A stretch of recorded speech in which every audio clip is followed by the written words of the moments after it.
When Rich Rodriguez arrived in Ann Arbor in 2008, he immediately implemented his spread offense, with disregard of the talent there. This caused blue-chip quarterback Ryan Mallet to transfer to Arkansas, and left Rodriguez with the likes of Threet and Nick Sheridan to run his offense.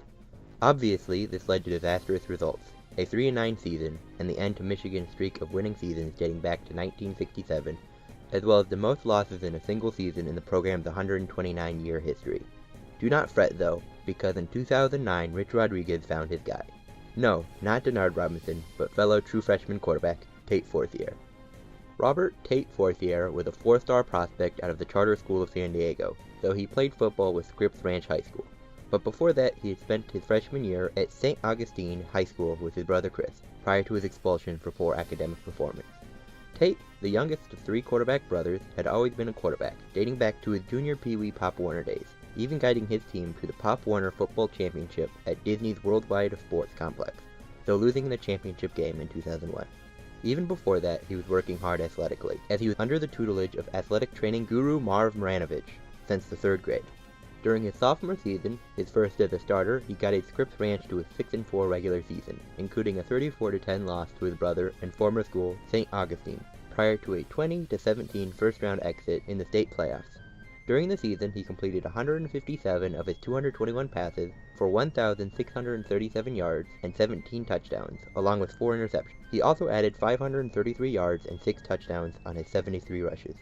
The following season, he guided Scripps Ranch to a 5-4 regular season, then a 28-3 victory over Grossmont in the first round of the state playoffs, prior to a 42-14 loss to Oceanside, ending their season.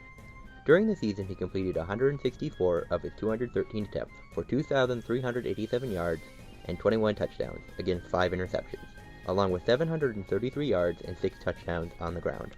In his senior season, Forcier guided Scripps Ranch to a 7-3 regular season, then added another first-round victory, this one a 41-21 victory over Westview, before falling to Oceanside once again, this time 49-14.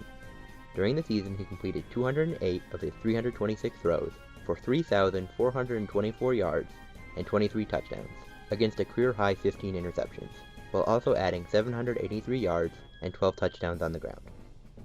This brought Forcier's high school totals to a 20-14 record, where he completed 69.6% of his 760 attempts for 7,448 yards and 61 touchdowns against 21 interceptions, as well as 2,049 yards and 24 touchdowns on his 231 rushing attempts.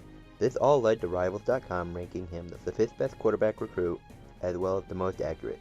He received countless scholarships, including Arizona State, Florida, Oregon, Penn State, Stanford, Texas A&M, and Washington, all before he settled to go to Michigan, after a recommendation from his brother Jason, who had spent time with their football program prior to transferring to Stanford, and was in fact back on campus as a graduate student, and even ended up being Tate's roommate during his freshman year. Forcier enrolled early and was able to win the starting job heading into the 2009 season opener, becoming only the 3rd true freshman to start the opener in Michigan history. He began his career in great fashion, starting off 4-0, including a last-second victory over number 18 Notre Dame. But then things began to go downhill, with an overtime loss to Michigan State, then a 2-point loss to number 12 Iowa, then a short turnaround with a 63-6 drumming over FCS Delaware State, but followed that up with 5 straight losses against number 13 Penn State, Illinois, Purdue, number 21 Wisconsin, and a 21-10 loss against arch-rival number 9 Ohio State.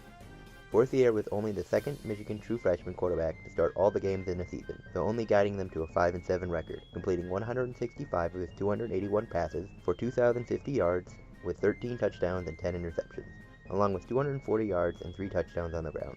This performance, however, was able to earn himself a spot on the Big Ten all-freshman team, though this would be the beginning of the end for Forcier. Heading into the 2010 season, Forcier would not find himself as a member of the first-team offense in the spring game, but on the second, falling behind fellow sophomore Denard Robinson, and heading into the season he would have found himself having fallen even further to 3rd behind true freshman Devin Gardner, though he would soon move back ahead of him. Coming in relief in a game against Bowling Green, Forcier would have one of his 2 bright spots in the 2010 season. This one, the Michigan record for completion percentage in a game, as he completed a perfect 12 of 12 for 110 yards and a touchdown in a 65-21 victory.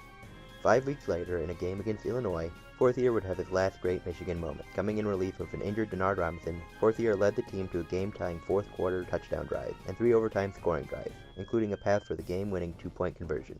clinching Michigan's first bowl game in 2 seasons. But his Michigan career would end with a whimper, as he was deemed academically ineligible for the bowl game he helped obtain. Over the course of the season, he appeared in 8 games where he completed 54 of his 84 passes for 597 yards, with 4 touchdowns and 4 interceptions, as well as 51 yards and a touchdown on the ground. When Michigan Athletic Director Dave Brandon announced new Michigan head coach Brady Hoke, it was also announced that Forcier was no longer with the program. On January 20th, Forcier released a list of schools he was interested in transferring to. These included Kansas State, Miami, Florida, Washington, Baylor, San Diego State, Middle Tennessee State, New Mexico, Montana, South Carolina State, and Florida A&M. He would then whittle those down to Kansas State, Washington, Miami, Florida, and Montana, before finally selecting Miami, Florida. Though by May, it turned out Forcier would not be attending the University of Miami. Though he did sign a financial aid agreement, his attendance to the university never materialized. In early July, he was considering the University of Hawaii, but on July 26th, he announced that he had instead committed to play at San Jose State University. He sat out all of the 2011 season as per NCAA rules, but on July 9, 2012, despite his projection as the starter for the upcoming season, Forcier withdrew from the university. The reason once again ended up being academic. Instead of pursuing another transfer, as he would still have a year of eligibility remaining even after sitting out another year, he instead decided to turn pro. On May 17th, Forcier signed with the Hamilton Tiger Cats of the CFL, but just under a month later was released, and that is where his major professional playing career ended. In 2014, he attempted a comeback, signing with the Los Angeles Marauders of the Professional Spring American Football League, but nothing ever came of it. Though in that year, he also started working as a QB coach at his family's company, QB Force. Since then, he has and continues to run a San Diego high school sports apparel company called G-Team, and in 2016 was named the offensive coordinator at Lincoln High School, before in 2018 taking the same job at University City High School. Howdy y'all, Jackson here with Jerk Studios, and I hope you enjoyed that episode of Football History. And if you did, please consider leaving a like, and if you have a player, coach, or event you would like to see me do a video on, please leave it in the comment section below. And if you are new here and like the content, please hit that subscription button, and feel free to look around at other videos in my catalog. Bye!